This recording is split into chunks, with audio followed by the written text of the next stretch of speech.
Jai Hind, everyone. I welcome you all to the Daily Class YouTube channel. एक नया initiative हमने लिया है रिगार्डिंग CAPF 2026। स्पेसिफिकली बात करें पेपर 2 के लिए, क्योंकि पेपर 1 की तैयारी तो हो जाएगी। वो ऐसे होगी कि हम यहाँ पर CAPF के PYQs करेंगे, साथ में हम CSC के PYQs करेंगे, CDS हो गया और NDA हो गया। अब इनके अगर PYQs ही आप कर लोगे ना तो पेपर 1 आपका बहुत अच्छे से तैयार हो जाएगा with CDS and NDA only. बाकी पेपर 2 के लिए क्या करें? आई थॉट कि कुछ यहाँ पर इंटरेस्टिंग होना चाहिए, तो यहाँ पर हम कुछ इम्पॉर्टेंट एसे डिस्कस करेंगे इस चैनल पर। अब इन एसेस को आप डिस्कस करते हुए आप सीखोगे स्ट्रक्चर क्या होना चाहिए एक आइडियल एसे का, क्या लेंथ होनी चाहिए दैट इज़ द 300 वर्ड्स, और क्या यहाँ पर लैंग्वेज होनी चाहिए, और मोस्ट इम्पॉर्टेंटली आपको कंटेंट भी मिलता रहेगा। साथ में इसी तरीके से हम कुछ रिपोर्ट्स भी डिस्कस कर लेंगे, कुछ हम यहाँ पर आर्ग्यूमेंट्स भी कर लेंगे, राइट, और प्रेसी भी हम यहीं पर कर लेंगे। तो ये सारी आपकी तैयारी जो है यहाँ पर हो जाएगी। और साथ में most importantly that is the English. अब इंग्लिश भी आपका यहाँ पर हो जाएगा। आपको पता है 45 मार्क्स की आती है, उसमें से 20 तो आपके कॉम्प्रिहेंशन के हो गए, और 25 जो होती है वो तो प्योरली आपकी ग्रामर बेस्ड होती है। यहाँ पर आप इजीली 23 24 स्कोर कर सकते हो, 25 भी ला सकते हो, बस आपको थोड़ी सी मेहनत करनी है। आई थॉट कि यहाँ पर मैं आपके PYQ जो हो सकते हैं ना पिछले 8-10 साल के, ये भी मैं यहाँ पर करवा दूँ सो दैट आपको अच्छे से आइडिया लग सके आपको किस तरीके से करना है। तो ये तो हो गया, राइट।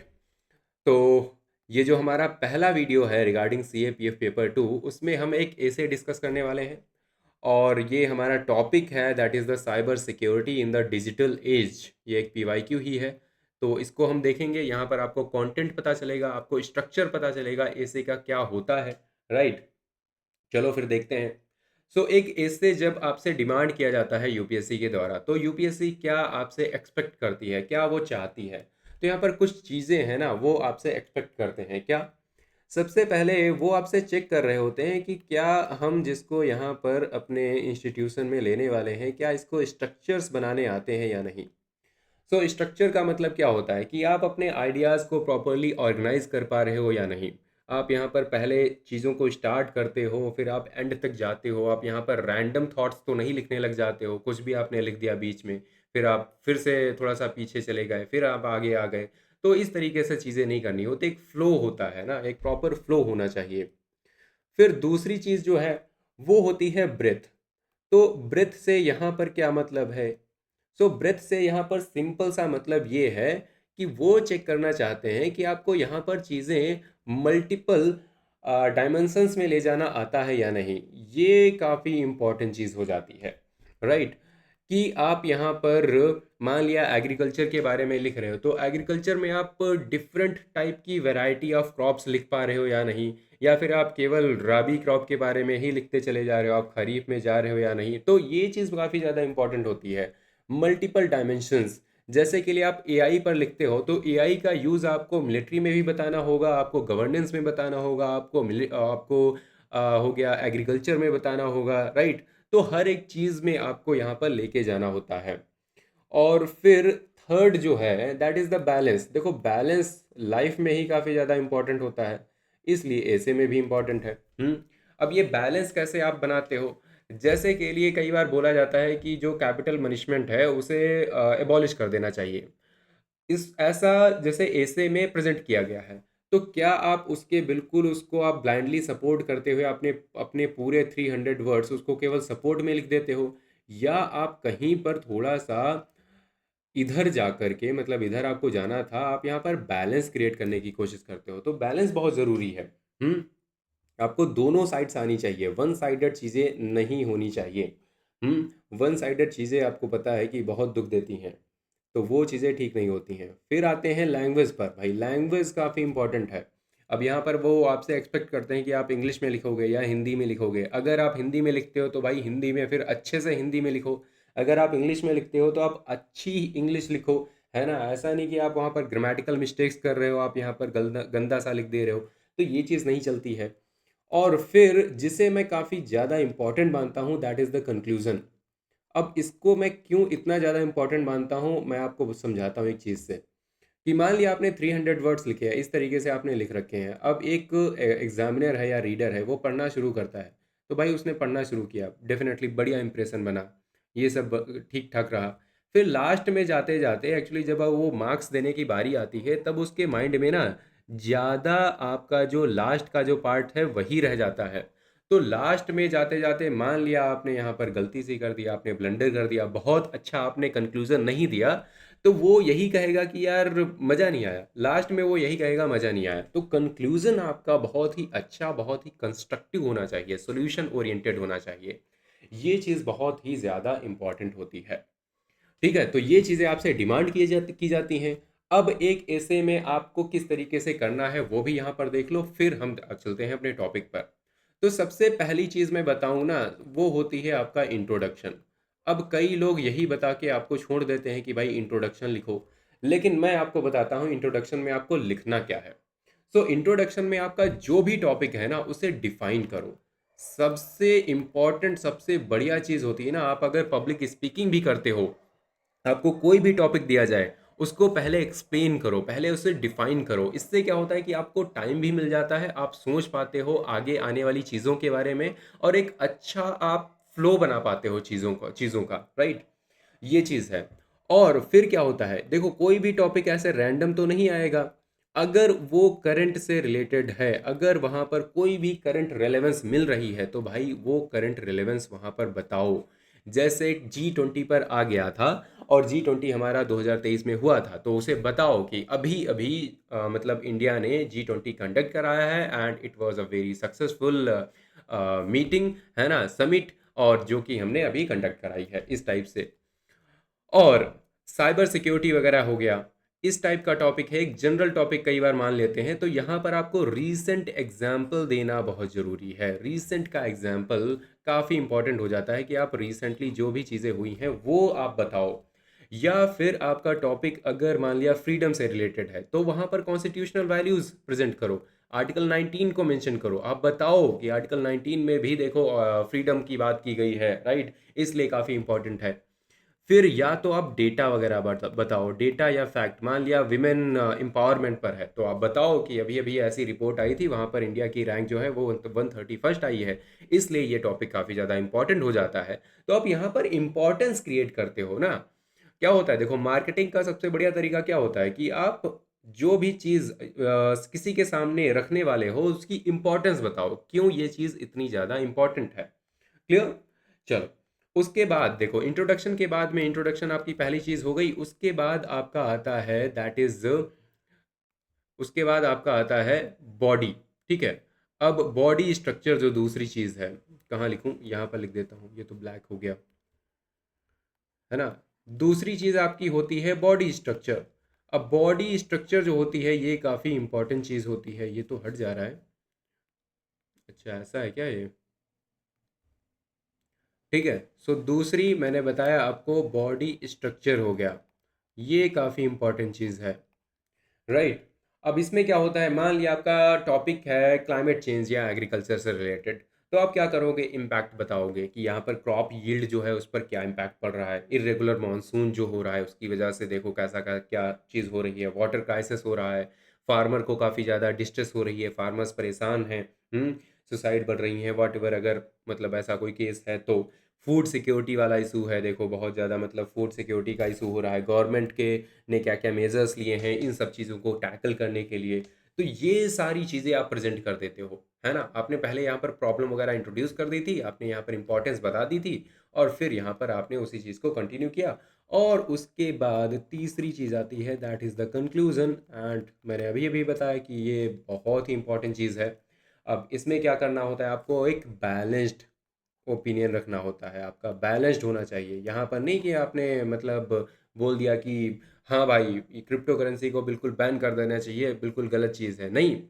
मतलब रेगुलेशन आने चाहिए, इस टाइप से आपको बातें करनी है ना, थोड़ा सा ऑप्टिमिस्टिक लगना चाहिए कि हाँ, यहाँ पर मान लिया आपने बात करी कि हाँ भाई, विमेंस की कंडीशन जो है, विमेन की कंडीशन जो है वो बहुत अच्छी नहीं है, लेकिन हो सकती है, क्योंकि हमारे जो बिल्स हैं वो आए हैं, अभी जो विमेन है थोड़ा सा बाहर निकलना शुरू हुई हैं, तो इस टाइप से आपको लास्ट में इस तरीके से लेके जाना है। और यहाँ पर केवल ऑप्टिमिस्टिक या बैलेंस्ड होने से ही काम नहीं चलेगा, क्योंकि आप यहाँ पर जा रहे हो गवर्नमेंट में, आपको सॉल्यूशंस देने पड़ेंगे आगे चल के, ठीक है। तो यूपीएससी आपसे एक्सपेक्ट करती है कि आपके पास प्रॉब्लम्स के सॉल्यूशंस होने चाहिए। मतलब आप यहाँ पर बताओ, मान लिया ट्रैफिक की बात हो रही है ना, तो आप बताओ कि यहाँ पर ट्रैफिक की जो प्रॉब्लम है वो कैसे सॉल्व हो सकती है। तो हम जैसे बताएंगे कि एक काम करते हैं, जो स्कूल है ना बच्चों के, वहाँ पर मान लिया जो छुट्टियाँ हैं वो एक साथ ना की जाएं, है ना। एक यूनिक सॉल्यूशन हो गया कि मान लिया फिफ्थ तक हमने एक टाइम पर छुट्टी कर दी, उसके बाद सिक्स टू जो एट्थ हैं उन बच्चों की थोड़ा सा आधे घंटे बाद छुट्टियां की जाएं, क्योंकि उस टाइम में मतलब 2 ढाई 3 बजे के आसपास जो शहर होते हैं वहाँ पर बहुत ज़्यादा ट्रैफिक लग जाता है ना। और बाकी जो बच्चे हैं उनकी थोड़ी सी और देर बाद छुट्टी की जाए, तो एक सोल्यूशन हो गया ना यूनिक सा। और हर एक स्कूल की बैठ करके एक टाइप की मीटिंग होनी चाहिए, कंसेंसस होना चाहिए किस टाइप का आपको लेके जाना है। और कभी भी आपको पेसिमिस्टिक नहीं होना है, समझे। और क्या चीज़ें आपको यहाँ पर अवॉइड करनी है, रिपीट किए हुए पॉइंट्स, आपको कभी भी किसी भी पॉइंट को रिपीट नहीं करना है। दूसरी बात ये है कि बहुत ज़्यादा इमोशनल नहीं हो जाना है यार, कुछ लोग यहाँ पर इमोशनल हो जाते हैं, वो बड़े ही इमोशनल सी लाइंस लिख देते हैं। तो ये भी आपको नहीं करना है। और तीसरा, यहाँ पर बड़ा ही जेनरिक सा कंटेंट लिख देते हैं, जो कि मतलब हर कोई लिखता है, आपको थोड़ा सा यार यूनिक लिखना है कि मतलब एग्जामिनर को मज़ा आ जाए, है ना। और स्ट्रक्चर जो है वो कभी भी लूज नहीं करना है, स्ट्रक्चर आपका हमेशा क्लियर होना चाहिए, बढ़िया होना चाहिए, राइट। कभी भी रैंडम पैराग्राफ नहीं लिखने हैं कि मैंने पहले आपने यहाँ पर सॉल्यूशन लिख दिए बीच में ही और फिर बाद में प्रॉब्लम आपको फिर से याद आ गई एक, तो सोचते हो अच्छा ये भी डाल देता हूँ, तो आपने पूरी वो प्रॉब्लम बाद में डाली, ये नहीं करना है। एक आपका पैराग्राफ जो होता है ना, उसमें एक सेंट्रल आइडिया होता है, उसको एक्सप्लेन करते हो, उसके एग्जाम्पल देते हो, है ना, है ना। तो इस टाइप से हम काम करते हैं। क्लियर है? चलो भाई, तो अब हम इस टॉपिक की बात कर लेते हैं कि इसका कंटेंट वगैरह आपको अभी मिल जाएगा और आपको पता चल जाएगा कि यार ये जैसे टॉपिक है हमारा क्या है, importance of cyber security in the world of digital information, right. ये है हमारा टॉपिक कि यहाँ पर जो भी साइबर सिक्योरिटी है उसकी क्या इम्पोर्टेंस है डिजिटल इंफॉर्मेशन के वर्ल्ड में। अब कैसे शुरू करेंगे, शुरू करेंगे एक बढ़िया सी एक मस्त लाइन से। कौन सी लाइन हो सकती है, ये है, in the modern age, in the modern age digital technology has become an essential part of human life.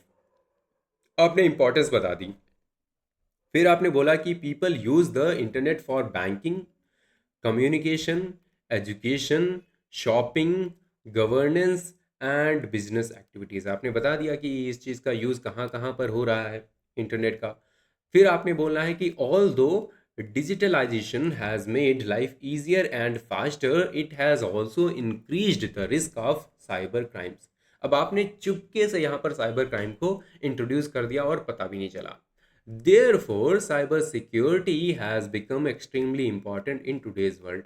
अब आपने सबको समझा दिया कि क्यों यहाँ पर साइबर सिक्योरिटी जो है आज के वर्ल्ड में इंपॉर्टेंट हो गई है, क्योंकि इंटरनेट का यूज़ बहुत ज़्यादा हो रहा है, इसलिए साइबर क्राइम बढ़ रहे हैं और इसलिए साइबर सिक्योरिटी बहुत ज़्यादा इंपॉर्टेंट हो जाती है।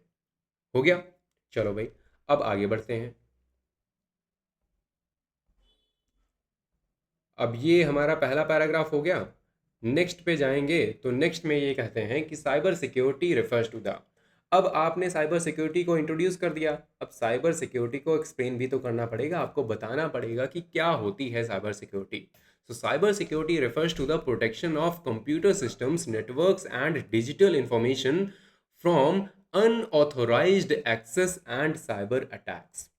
Nowadays, cyber attacks such as hacking, fishing, अब हैकिंग आपको पता है फिशिंग क्या होती है, फिशिंग वही होती है जब एक आपके पास वीडियो कॉल आती है या फिर ऐसे आते हैं कहते हैं जी सर मैं तो अमिताभ बच्चन बोल रहा हूँ, और केबीसी से बोल रहा हूँ ऐसा वैसा है, या फिर बोलते हैं कि मैं बैंक से बोल रहा हूँ, उस फलानी बैंक से बोल रहा हूँ, आपको इतना इतना लोन मिला है, तो ये होती है फिशिंग, राइट। जब यहाँ पर कोई इंसान अपने आप को थोड़ा सा मतलब क्या करता है, चेंज करता है दूसरे पर्सन में, इम्पर्सनेट करना बोलते हैं उसे, क्या बोलते हैं उसे, इम्पर्सोनेट करना बोलते हैं, राइट।